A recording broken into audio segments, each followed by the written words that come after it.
여러분 안녕하세요. 이번 영상에서는 앤젤라 더크워스의 그리스를 소개합니다.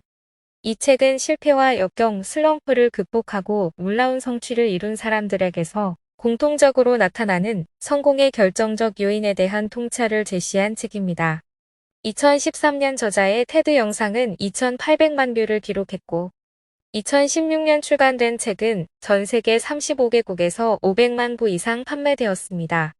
성공하는 데 가장 중요한 것은 타고난 지능이기에 노력만으로 성공하는 것은 어렵다는 시각을 가진 분들이 많았는데요.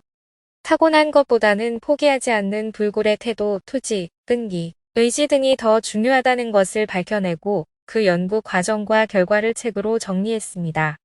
이번 영상에서는 가장 핵심적인 부분만 선별했습니다. 책에는 보다 자세한 설명과 사례가 제시되어 있기에 더 자세히 그리스를 알아가고자 하시는 분들께는 책을 이어서 보시는 것도 추천드립니다. 자, 그럼 이제 시작합니다. 첫 번째로 소개해드릴 내용은 어린 시절에 만들어야 할 마음의 근력입니다. 휴스턴 대학교의 심리학자인 로버트 아이젠버거는 수십 편의 실험 연구에서 지뢰를 20번 누르면 먹이가 하나 나오는 어려운 조건과 2번만 누르면 나오는 쉬운 조건의 쥐를 무작위로 배정했다. 그 뒤에 모든 쥐에게 똑같이 어려운 과제를 주었다. 그는 실험할 때마다 같은 결과를 얻었다. 쉬운 조건에 놓였던 쥐에 비해 힘들게 노력해야만 보상을 받았던 쥐가 두 번째 과제에서 더욱 활동적이었고 지구력도 좋았다. 내가 가장 마음에 들었던 아이젠버거의 실험은 그 중에서도 아주 기발했다. 아이젠버거는 실험실에서 대체로 둘 중 한 가지 방법으로 쥐에게 먹이를 준다는 사실에 주목했다. 어떤 연구자들은 깔때기 모양의 철망에 먹이를 담아두고 쥐가 철망의 구멍으로 갉아먹게 한다. 어떤 연구자들은 우리바닥에 먹이를 흩어놓는다. 아이젠버거는 일을 해야 밥을 먹을 수 있는 경험을 한 쥐가 힘든 훈련 과제를 더 열심히 하도록 학습됐을 거라고 생각했다. 실제로 실험 결과도 그랬다. 그는 좁은 나무 판자를 건너가면 보상을 받도록 어린 쥐를 훈련시켰다. 그런 다음 쥐를 두 집단으로 나눴다. 한 집단은 먹이를 깔때기 모양 철망에 담은 우리에, 다른 집단은 바닥에 흩뿌려 놓은 우리에 살게 했다. 한 달 동안 철망에서 먹이를 꺼내 먹어야 했던 쥐는 배가 고프면 돌아다니며 주워 먹었던 쥐보다 좁은 나무 판자를 건너가는 과제를 더 잘 수행했다. 아이젠버거는 아내가 교사였던 덕분에 유사한 실험을 기간만 줄여서 아동에게 해볼 기회를 얻었다. 예를 들어 한 실험에서는 2학년과 3학년 아이들에게 사물의 숫자 세기, 그림 외우기, 모양 맞추기를 하면 1센트를 나눠줬다. 일부 아동들에게는 정답률이 올라가면 과제의 난이도를 올렸고 다른 아동들에게는 난이도가 같은 유사한 문제를 계속 줬다. 그리고 모든 아동들에게 칭찬과 함께 1센트를 나눠줬다. 나중에는 두 조건의 아동 모두에게 앞서의 과제와는 전혀 다른 지루한 일을 시켰다. 단어를 옮겨 적는 일이었다. 아이젠버거는 쥐를 대상으로 했던 실험에서와 똑같은 결과를 얻었다. 쉬운 과제 대신 어려운 과제로 훈련받은 아이들이 단어를 옮겨 적는 과제를 더 열심히 했다. 아이젠버거는 어떤 결론을 내렸을까? 그는 연습을 통해 근면성이 학습될 수 있다고 주장한다. 그는 이 현상에 학습된 근면성이라는 이름을 붙였다. 동물이 고통을 피할 수 없을 때 어려운 두 번째 과제를 포기하는 현상을 관찰하고 학습된 무력감 개념을 정립했던 셀리그먼과 마이어의 초기 연구에 대한 존경의 표시였다. 그의 주요 결론은 간단히 말하면 노력과 보상의 연관성이 학습될 수 있다는 것이다. 아이젠버거는 거기서 더 나아가 노력과 보상의 연관성을 직접 경험하지 못하면 쥐든 인간이든 동물은 게으름을 부리게 된다고 주장한다. 우리는 가능하면 열량을 소모하는 노력을 피하도록 진화해왔기 때문이다. 내가 아이젠버거의 논문을 처음 읽었을 당시 작은 딸인 루시는 아기였고 큰 딸인 어맨다는 아장아장 걸어 다녔다. 나는 아이젠버거가 실험에서 했던 역할을 두 딸에게 적절히 해줄 수 없다는 사실을 곧 깨달았다. 학습에 필수적으로 수반되어야 하는 조건, 즉 내가 노력하면 보상을 받지만 그렇지 않으면 받지 못한다는 규칙을 학습할 환경을 조성하기가 힘들었다. 나는 어떤 종류의 피드백이 딸들에게 필요한지 알고 있었고 이를 제공하기 위해 정말로 노력했다. 하지만 어느새 딸들이 무엇을 하든 열광하며 칭찬하고 있었다. 특별활동이 그리스를 기르기에 더없이 좋은 이유 중 하나도 코치와 교사가 본인 자녀가 아닌 아이들의 투지를 이끌어낼 책임을 맡아준다는 점이다. 내가 매주 두 딸을 데려다주는 발레 학원에는 훌륭한 교사가 아이들을 맞이하려고 늘 기다리고 있었다. 발레에 대한 이 교사의 열정은 아이들에게도 전해졌다. 그녀는 나와 똑같이 아이들을 지지해주면서도 솔직히 나보다 훨씬 요구가 많았다. 지각하고도 느긋하게 들어오는 학생은 다른 사람의 시간을 존중하는 일이 얼마나 중요한지 알아야 한다는 엄중한 훈계를 들었다. 감박 입고 발레 타이즈를 안 입고 오거나 집에 발레 슈즈를 두고 온 학생은 수업 시간 내내 앉아서 다른 아이들을 지켜볼 뿐 수업에 참여할 수 없었다. 동작을 정확히 따라하지 못하면 이 교사의 높은 기준을 충족시킬 때까지 끝없이 반복하고 고쳐나가야 했다. 가끔씩 실기 수업과 함께 발레의 역사와 그 전통을 이어온 각 무용수들에 대한 짧은 강의가 덧붙여지기도 했다. 혹독한가? 나는 그렇게 생각하지 않는다. 기준이 높은가? 기준은 분명히 높다. 그 뒤로 루시와 어멘다가 발레에 대한 관심을 개발하고 아직 어색한 동작을 부지런히 연습하고 그들의 노력이 자신을 뛰어넘는 큰 목적을 위한 것임을 인식하고 마침내 굳은 날이 지나 좋은 날이 왔을 때 다시 시도할 희망을 얻는 연습을 한 곳은 가정보다 발레 학원이었다. 우리 가족에게는 어려운 일에 도전하기 규칙이 있다. 이 규칙은 3가지 조항으로 구성돼 있다. 첫째는 엄마와 아빠를 포함한 온 가족이 어려운 일에 도전해야 한다는 약속이다. 그것은 매일 의식적인 연습이 필요한 일이다. 나는 내게 어려운 일은 심리 연구지만 요가도 연습하고 있다고 아이들에게 말했다. 남편은 부동산 개발업자로서 점점 실력을 쌓는 한편 달리기도 잘하려고 노력한다고 했다. 큰딸인 어멘다는 피아노 연주를 어려운 일로 골랐다. 어멘다는 몇 년간 발레를 배웠지만 나중에 그만뒀다. 루시도 마찬가지였다. 어려운 일에 도전하기 규칙의 2번째 조항인 어려운 일도 그만둘 수 있다에 따른 결정이었다. 하지만 시즌이 끝나기 전이나 수업료를 낸 기간 중에는 그만둘 수 없다. 적어도 스스로 약속한 기간까지는 시작한 일을 끝내야 한다.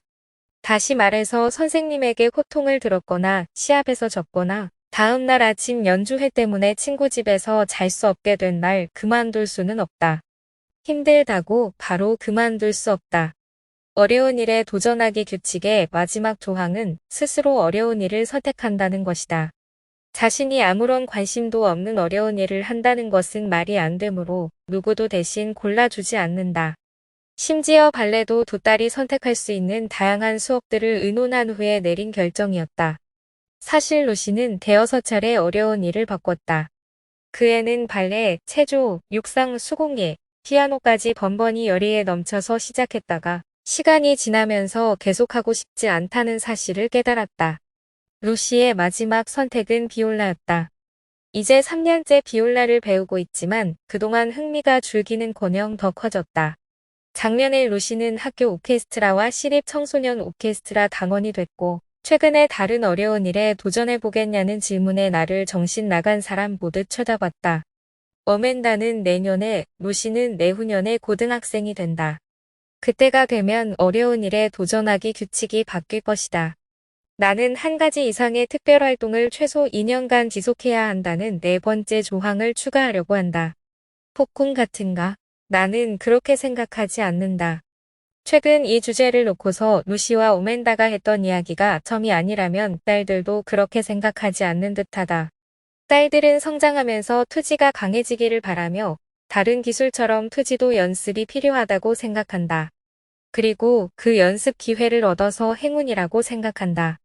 자녀가 스스로 진로를 선택할 기회를 말살하지 않으면서 그리스를 기르도록 장려하고 싶다면 나는 바로 이 어려운 일에 도전하기 규칙을 권한다.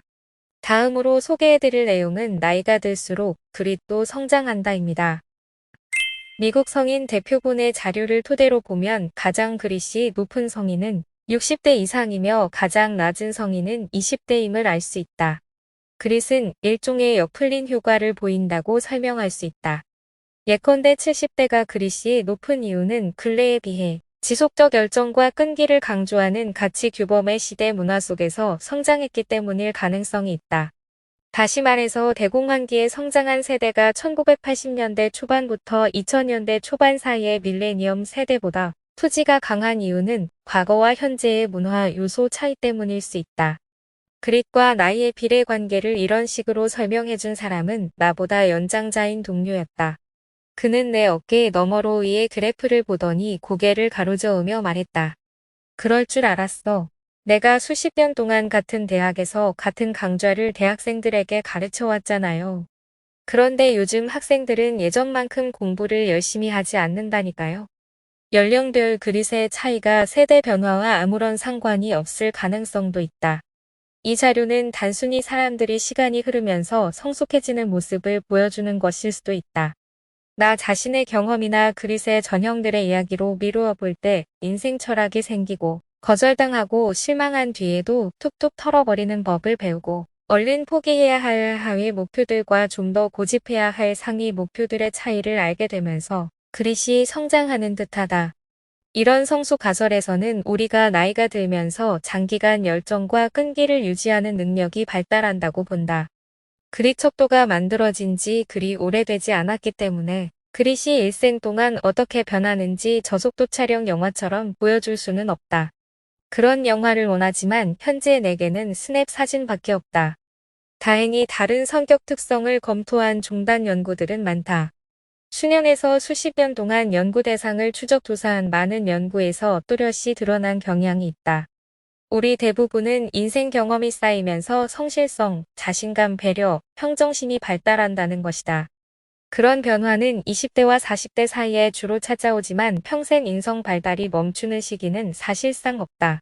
이 자료들을 전체적으로 살펴봤을 때 현재 성격 심리학자들이 주장하는 성숙의 원리가 보인다. 우리는 성장한다. 적어도 대부분은 성장한다. 성장에 따른 변화는 어느 정도 생물학적으로 결정되어 있다. 사춘기와 갱년기의 성격 변화가 여기에 해당된다. 하지만 전반적인 성격 변화는 인생 경험의 영향을 더 받는다. 인생 경험이 정확히 어떻게 성격을 변화시키는가? 우리가 변하는 한 가지 이유는 이전에 몰랐던 내용을 배우기 때문이다. 예를 들어 우리는 직업적 포부를 계속 바꿔봐도 만족스럽지 못하다는 사실을 시행착오를 거치며 배울 것이다. 내 20대 시절은 분명히 그랬다. 비영리 단체를 운영했다가 신경과학 전공으로 대학원에 진학했고 그 뒤 경영 컨설팅 회사에 취업했다가 다시 교직으로 이직하면서 유망한 초보자 노릇도 재미있지만 진정한 전문가 역할이 훨씬 더 만족스럽다는 사실을 깨달았다. 수년간의 노력으로 얻은 결실을 타고난 재능 덕분으로 오해받을 때가 많으며 세계적 수준의 실력자가 되려면 끈기만큼 열정이 필요하다는 사실도 알게 됐다. 또한 우리는 소설가 존 어빈이 그랬듯이 어떤 일을 아주 잘하려면 능력 이상으로 노력해야 한다는 사실을 깨닫고 타고난 재능이 없는 일도 거듭하다 보면 제2의 천성처럼 된다는 점을 인식하게 되며 마지막으로 그 정도로 열심히 하는 능력은 하루아침에 생기지 않는다는 현실을 배우게 된다. 인간의 특성에 대한 통찰력 외에 또 어떤 것들이 나이와 함께 변하는가? 바로 우리의 상황이 바뀐다. 우리는 나이가 들면서 새로운 상황에 던져진다. 첫 직장을 구하고 결혼을 하고 부모님이 연로해지면서 어느새 우리가 그분들의 보호자가 된다. 이런 변화는 우리에게 이전과 달리 행동하도록 요구할 때가 많다. 우리는 지구상의 어떤 생물보다 적응력이 뛰어난 존재이므로 그런 변화에 대처하기 위해 달라진다. 즉 우리는 필요할 때 변한다. 필요는 적응의 어머니다. 한 가지 사소한 예를 들어보자. 내 둘째 딸 루시는 어찌된 일인지 3살이 되도록 변기 쓰는 법을 배우지 못했다. 남편과 나는 딸이 기저귀를 떼게 하려고 선물로 유혹하고 달래고 속임수를 쓰는 등 최선을 다했다. 기저귀를 떼는 방법을 다룬 책은 모조리 읽고 거기 나오는 모든 방법을 시도해봤다. 적어도 할 일이 산더미인 부모로서 할 수 있는 열의를 다했지만 아무 소용이 없었다. 루시의 의지가 우리보다 강하다는 사실만 확인했다. 루시는 새 돌이 지난 직후에 대부분이 기저귀를 차는 유아반에서 기저귀 탁자도 없는 언니반으로 옮겼다. 새 교실로 데려간 첫날 루시는 조금 두려운 듯 휘둥그레진 눈으로 낯선 환경을 둘러보았다. 친숙한 이전 교실에 남았으면 하는 마음이었을 것이다. 나는 그날 오후 루시를 데리러 갔을 때를 결코 잊지 못할 것이다. 아이는 자랑스럽게 미소 지으며 변기를 썼다고 알려줬다. 이어서 이제부터 기저귀를 차지 않겠다는 말을 수차례 반복했다. 그리고 정말 그랬다. 화장실을 사용하는 훈련이 한순간에 끝났다. 그게 어떻게 가능했을까? 아이가 다른 아이들과 줄을 서서 화장실에 갔을 때 자기 차례가 되면 변기의 용변을 봐야 하는 상황임을 인식하고 그 요구대로 행동한 것이다. 아이는 해야만 하는 일을 하는 법을 배운 것이다.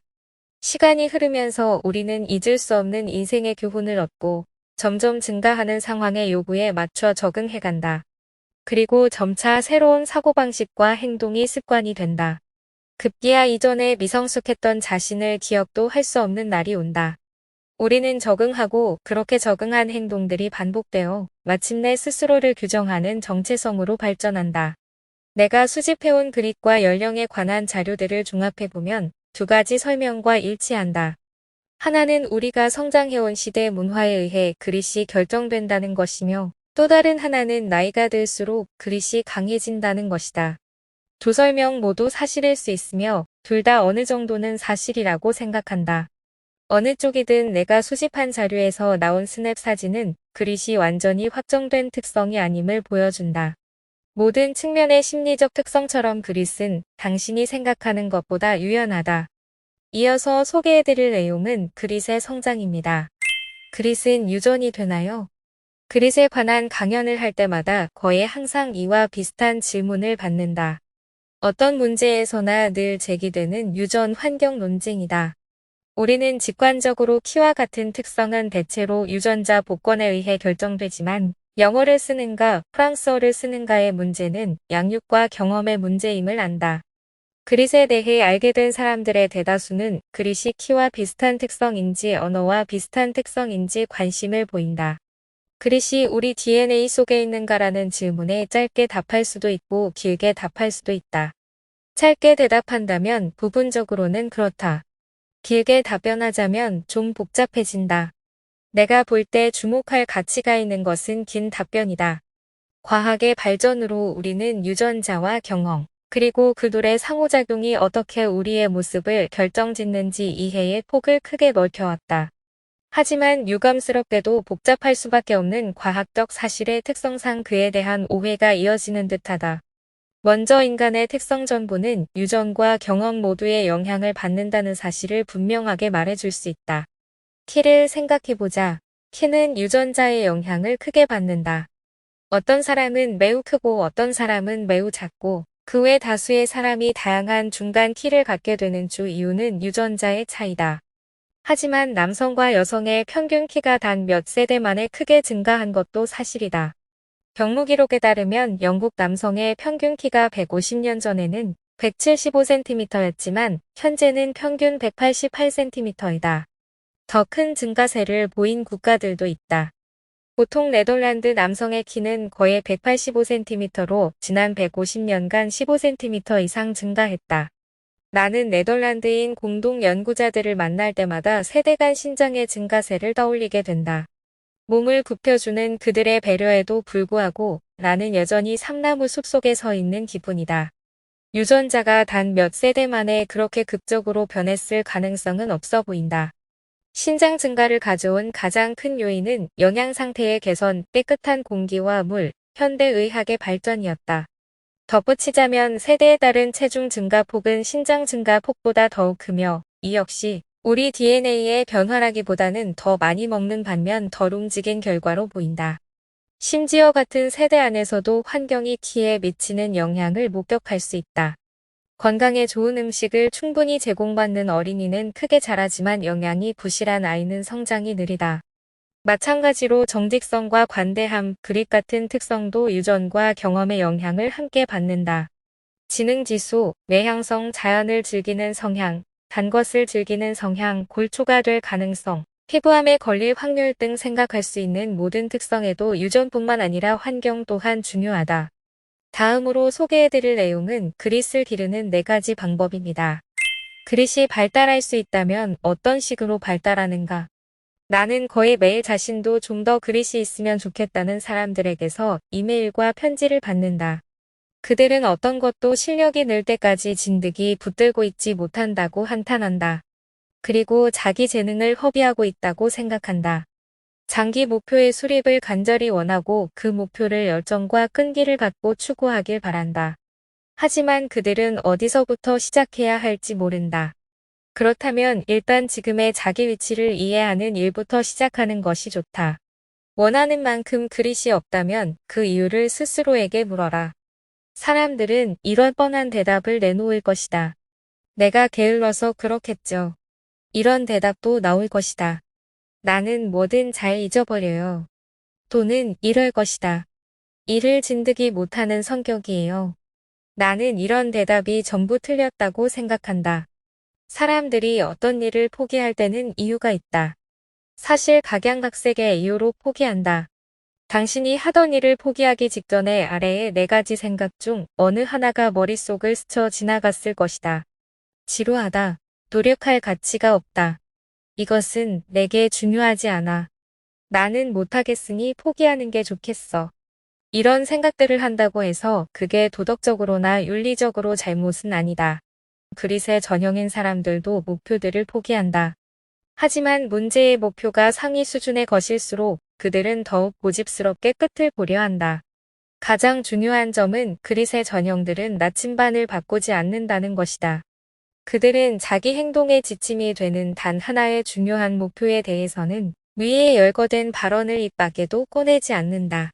그릿의 발달 과정에 대해 내가 알게 된 내용들은 탁월한 열정과 끈기에 완벽한 본보기인 사람들과의 면담에서 온 것들이 많다.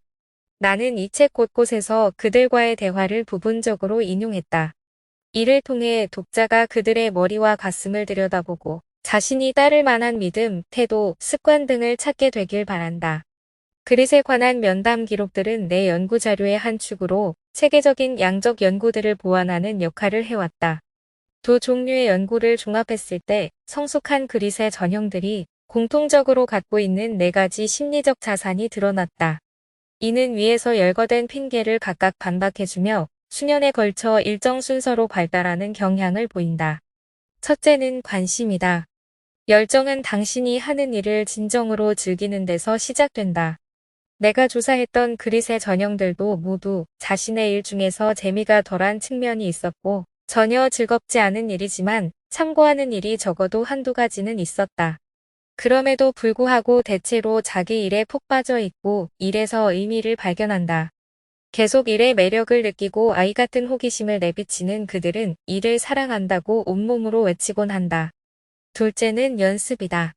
이는 어제보다 잘하려고 매일 단련하는 끈기를 말한다. 그러니까 특정 영역에 관심을 느끼고 발전시킨 다음에는 온 마음을 다해 집중하고 난관을 극복하며 기술을 연습하고 숙달시켜야 한다. 하루에 몇 시간씩, 몇 주, 몇 개월, 몇 년 동안 자신의 약점을 집중적으로 반복 연습해야 한다. 그릿은 현재에 안주하기를 거부한다. 그릿의 전형들은 무슨 일이 있어도 지금보다 나아질 거야 라는 말을 입에 달고 산다. 셋째는 목적이다. 자신의 일이 중요하다는 확신이 열정을 무르익게 한다. 목적이 없는 관심을 평생 유지하기란 대부분의 사람들에게 거의 불가능한 일이다. 따라서 개인적으로 흥미로운 동시에 타인의 안녕과 밀접한 관련이 있는 일을 찾아내지 않으면 안 된다. 소수는 목적의식을 일찌감치 깨닫지만 다수는 어떤 일에 관심이 생기고 수년 동안 절제하며 연습한 뒤에야 타인을 위해 봉사하겠다는 동기를 강하게 느낀다. 그러나 그릿이 발달한 사람들은 하나같이 이렇게 말한다. 내 일은 나에게도 타인에게도 중요합니다. 마지막 넷째는 희망이다. 희망은 위기에 대처하게 해주는 끈기를 말한다.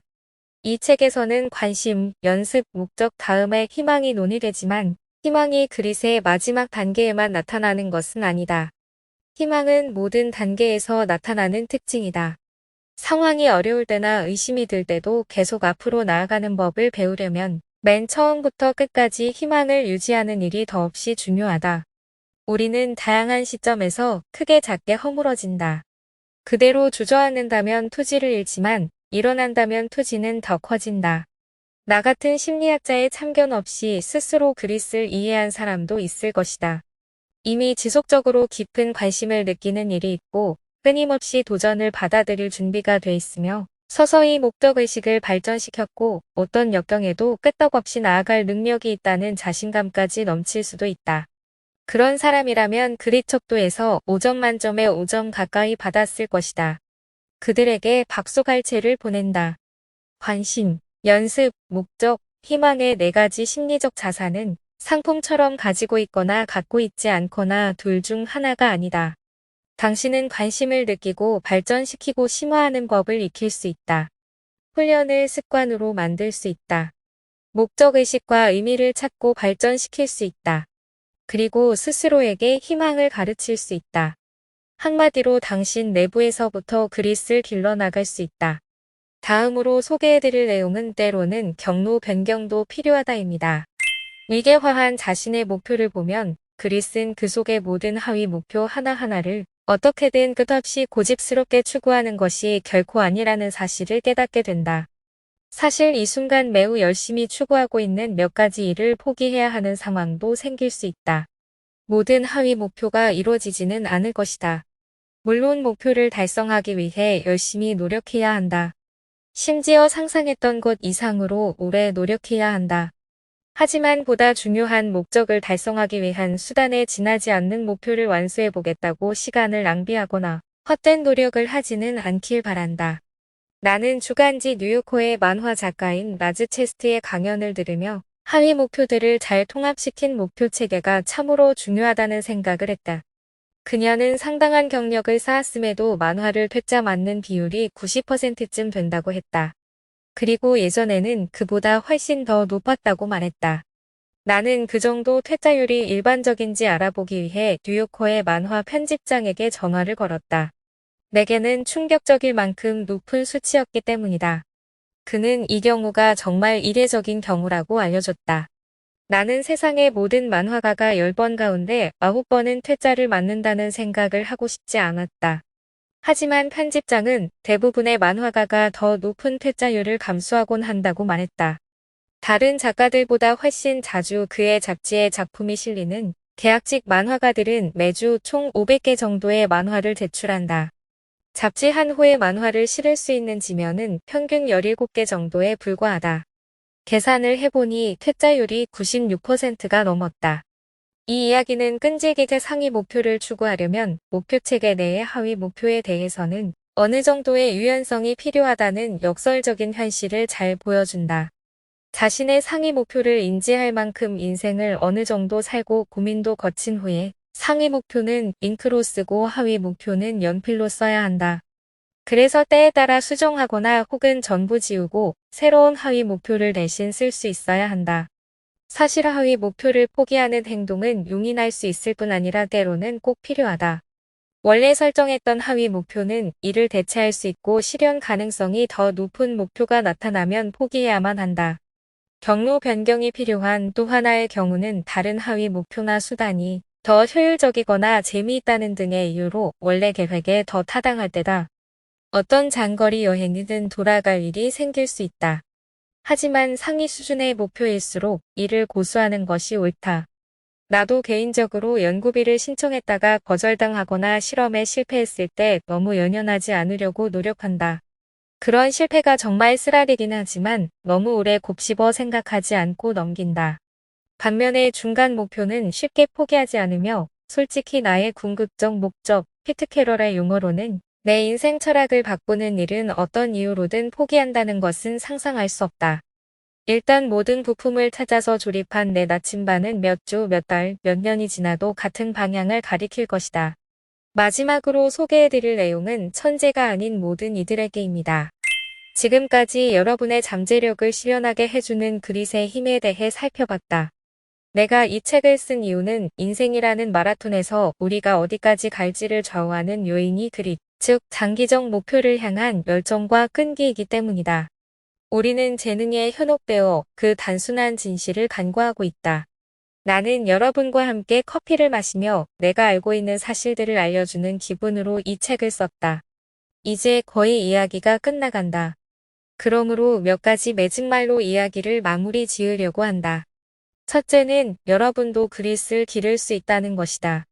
여기에는 두 가지 방법이 있다. 먼저 여러분 스스로 안에서 밖으로 그릿을 키워나갈 수 있다. 여러분은 관심사를 개발할 수 있다. 현재의 기술 수준을 능가하는 도전 과제를 매일 연습하는 습관을 들일 수 있다. 여러분의 일을 자신보다 큰 목적과 연관 지을 수 있다. 그리고 모든 희망이 사라진 것 같은 때에도 희망을 배울 수 있다. 밖에서 안으로 그릿을 길러갈 수도 있다. 우리의 그릿 개발은 부모, 코치, 교사, 상사, 멘토, 친구 등 다른 사람에게 크게 의존하고 있다. 책을 마무리하면서 두 번째로 떠올린 생각은 행복이다. 지역 최고의 연간 매출액을 달성하는 것이 여러분의 유일한 관심사는 아닐 것이다. 당연히 여러분은 행복도 원한다. 행복과 성공은 연관이 있기는 하지만 동일하지는 않다. 투지가 강해져서 더 성공하면 행복이 급감할까? 몇 년 전 나는 이 질문에 대한 답을 찾기 위해 미국 성인 2,000명을 대상으로 설문조사를 했다. 그 결과 그릿이 높은 사람일수록 건강한 정서적 삶을 즐길 가능성이 높다고 나타났다. 그릿 점수가 최고점일 때까지도 그릿과 행복감 간에는 비례 관계가 성립됐다. 학생들과 나는 이 연구 결과를 발표하면서 보고서의 매직말을 이렇게 썼다. 투지가 매우 강한 사람들은 그 배우자와 자녀도 더 행복한가? 그들의 직장 동료와 직원들은 어떠한가? 추후 연구에서는 그릿에 부정적인 면이 없는지 탐구해 볼 필요가 있다.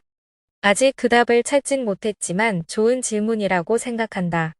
그릿의 전형들이 자기 자신보다 큰 목적을 위해 열정적으로 일하며 얼마나 큰 기쁨을 느꼈는지 이야기할 때 그들의 가족도 똑같이 기뻤을지는 알 수 없었다. 예컨대 단 하나의 중요한 상위 목표에만 전념한 그 세월이 내가 아직 측정하지 못한 대가를 치른 결과인지는 알지 못한다. 지나친 투지가 나쁠 수도 있을까? 나는 투지가 너무 지나칠 수도 있는가에 대한 답 역시 아직 찾지 못했다. 아리스토텔레스는 좋은 것도 지나치면 좋지 않다고 했다. 예컨대 그는 용기가 부족하면 비겁해지지만 지나치면 어리석은 행동을 하게 된다고 말했다. 같은 논리로 하면 친절과 관대함, 정직, 자제심도 지나칠 수 있다.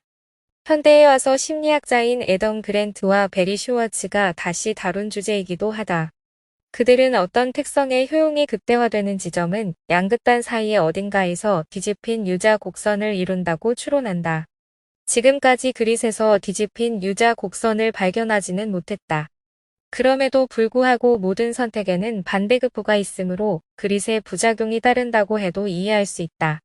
포기가 최선의 방책인 상황들은 쉽게 떠올릴 수 있다. 여러분도 어떤 생각이나 스포츠, 직업, 연인에게 정도 이상으로 집착했던 경험이 있을 것이다. 시작한 일을 예외 없이 반드시 끝내려다 더 나은 기회를 놓칠 수도 있다. 가장 이상적인 것은 한 가지 활동을 중단하고 다른 하위 목표를 선택하더라도 궁극적인 관심은 여전히 굳건히 고수하는 것이다. 지금까지 엔젤라 더크워스의 그릿이었습니다. 그릿이라는 토지를 유지하는 데는 기본적인 성실함이 필요할 것입니다. 이 책에서는 근면성도 학습으로 얻을 수 있다고 설명합니다. 타고난 것에 구애받지 않고 그릿을 통해 원하시는 성공을 그려가시길 응원합니다. 끝까지 시청해 주셔서 고맙습니다.